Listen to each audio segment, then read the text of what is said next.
काय करताय? बांधित आहे मग खालीवर करताय? हा कशाला? हा हा वल्यात चांगली होत असं ना कुठे.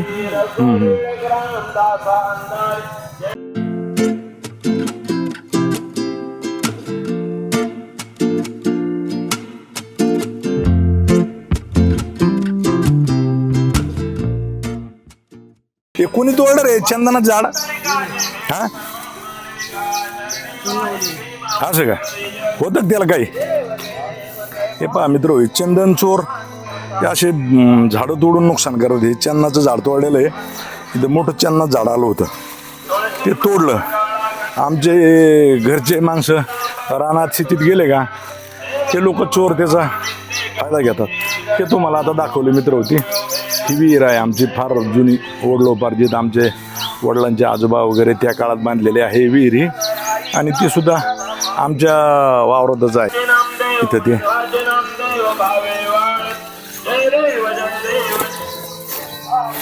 मोठं चालायचे, हे मोठाचं याला थारोळं म्हणतात. जुन्या काळात हे प्रत्येक विहिरीला बांधलेलं असायचं, कारण सिंचनाचे साधनं नव्हते, विंजिन मोटरा काही नसायचं. आणि त्याला हे फक्त मोठाच होतं, त्यासाठी हे थारोळं असायचं.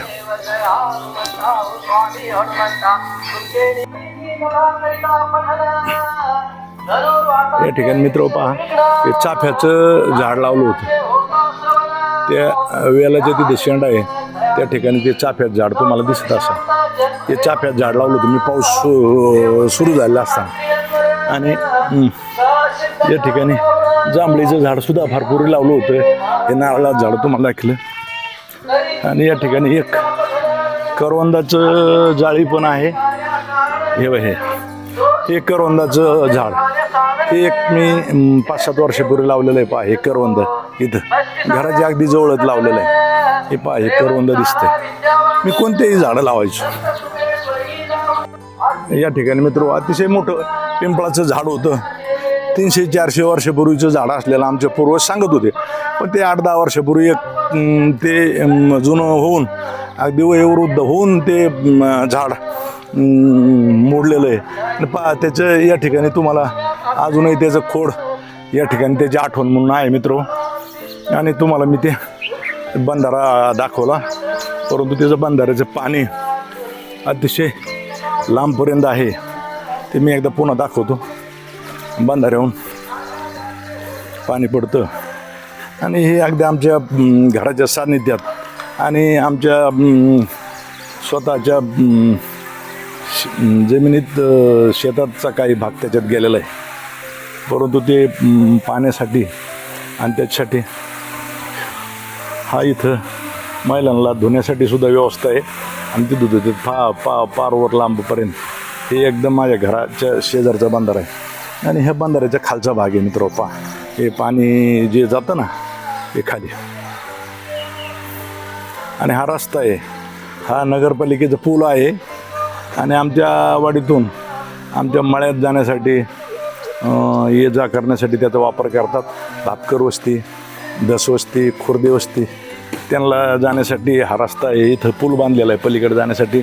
आणि नगरपालिकेने भापकर वस्तीपर्यंत तो रस्ता तयार पण केलेला आहे. आणि तो हा रस्ता एक सामाजिक जाणीवेतून किंवा दृष्टिकोन ठेवून हा आमच्या वैयक्तिक शेतातून आम्ही पालिकेलासाठी किंवा जाण्या येण्यासाठी तो रस्ता उपलब्ध करून दिलेला आहे. पूर्वी छोटी पायवाट होती आणि लोक वेगवेगळ्या वाटाचा वापर करायचे, रस्ता नव्हता जायला. परंतु आम्ही आमच्या भापकर वस्ती, खोर्दे वस्ती, दस वस्ती आणि भापकर वस्ती या सर्व वस्तीवरील आमचे मित्रमंडळाच्या, आमचे ग्रामस्थ वाडीतले व नगरपालिकेच्या समन्वयातून हा रस्ता आम्ही वैयक्तिकरित्या आमच्या जमिनीतून आणि घराजवळून दिलेला आहे मित्र.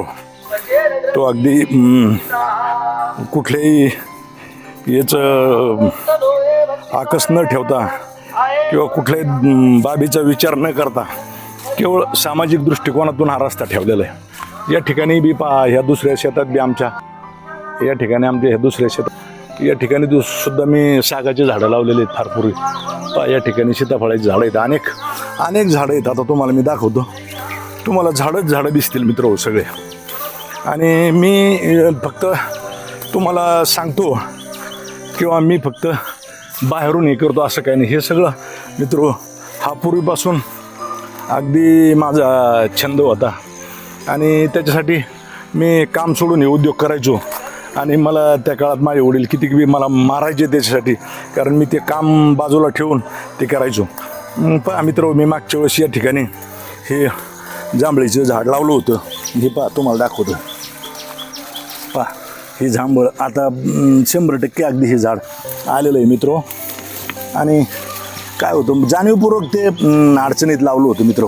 त्याला शेळ्या किंवा इतर त्याचं खाणार नाहीत जनावरं या दृष्टीने ते इतर झाडाच्या अडचणीत लावलं होतं. आणि या ठिकाणी अनेक झाडं लावलेली होते. त्या जांभळीच्या झाडाबरोबर दुसरे झाडं आहेत मित्र. परंतु आता पावसामुळं फार अडचण झालेली आहे.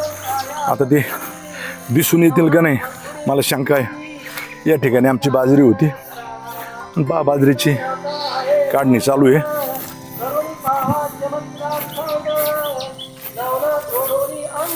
हे काय बाजरीची पेंड्या पडलेल्या आहेत आणि हे कणस खुडलेले आहेत. आणि मित्र, पाऊस नसला इतर ठिकाणी, परंतु आमचं गावाला खरोखर या निसर्गाची खूप कृपा आहे मित्र. आवकृपा नाही, लोक आवकृपा म्हणतात, परंतु आवकृपा नाही, कृपा आहे. अनेक सीताफळाची झाडं आहेत पहा मित्र या ठिकाणी. आणि ह्या झाडांच्या परिसरात मी खूप झाडं लावलेली आहेत, परंतु ते आता आपल्याला दिसणार नाहीत.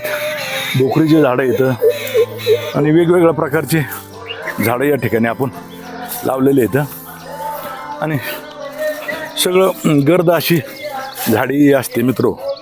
सगळे पूर्ण झाडाशिवाय अगदी काहीच नाही. आम्ही कधीही झाडाला वेळप्रसंगी ते झाडामुळं आमच्या शेतीचं नुकसान झालेलं आहे, परंतु आम्ही कधीही झाडाचं नुकसान केलेलं नाही किंवा झाडावर हे केलं नाही. या ठिकाणी पहा मित्र, तुम्हाला दाखवतो मी. हे करवंदाचं जाळ्या लावलेल्या आहेत या ठिकाणी अनेक.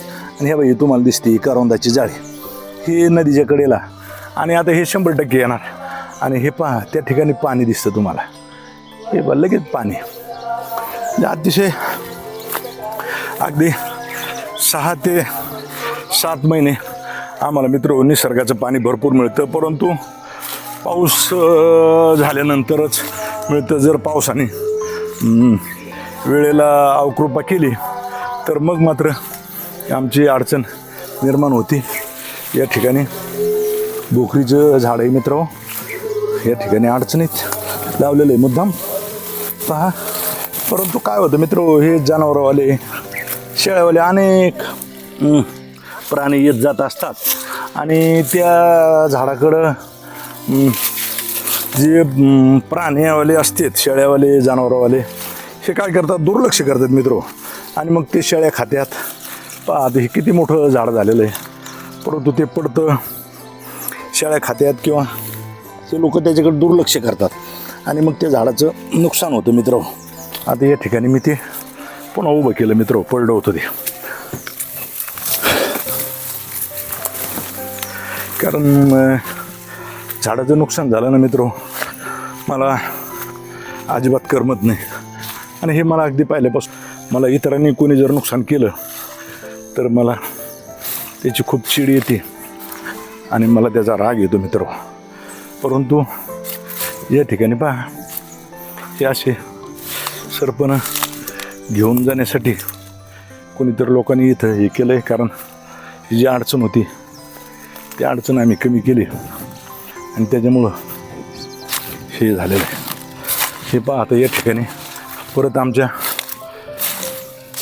लगतच असलेल्या दुसऱ्या एक तिथं बाजरीची, या ठिकाणी अजून परत बाजरीच्या ढेगर, बाजरीचे कणस पडलेत आणि अतिशय चांगल्या प्रकारची बाजरी आलेली आहे पहा. आणि या ठिकाणी अजून परत मोठं बाजरीचं पीक आहे, आमची शेती आहे बाजरीचा मळा, मी तोही तुम्हाला दाखवतो.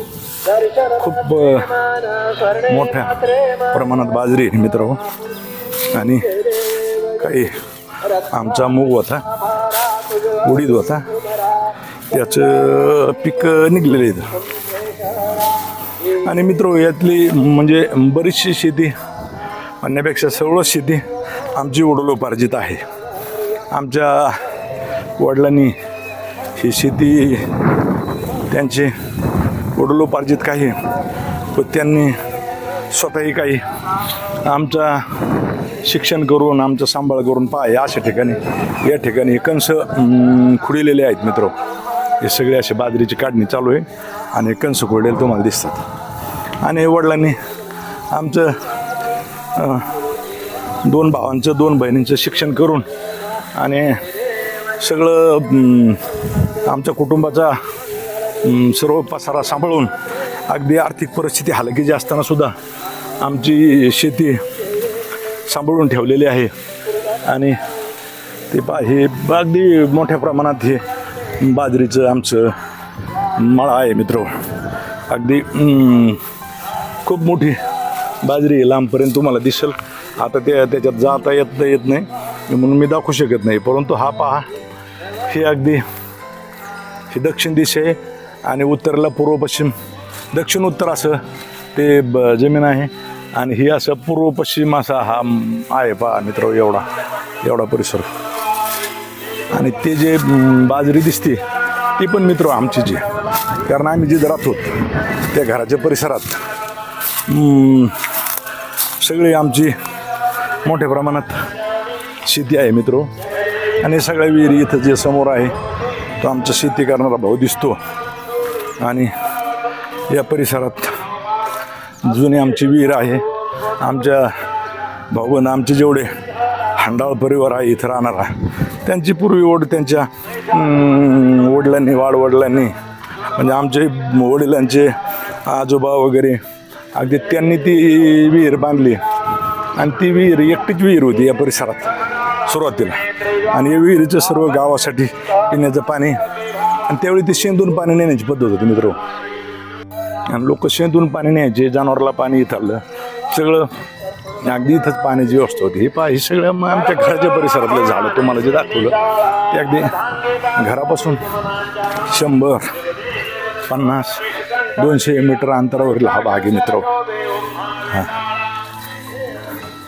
आमचा पुतण्या आला आहे आणि आमचा भाऊ हा शेतीचं ते बाजरीच्या पिकाचं खालीवर करतो.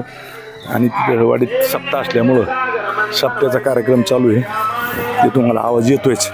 मी आता थोड्या वेळाने तिथं हजेरी लावणारच आहे त्या ठिकाणी. आपली वाडी, आपली झाडी, आपले पाणी या अनुषंगानं सध्याच्या युगातलं समाज माध्यमांचं भान लक्षात घेऊन याच नावानं एक YouTube चॅनल काढून फेसबुक पेज तयार करून यावरून ते आपल्या पोस्ट टाकणार.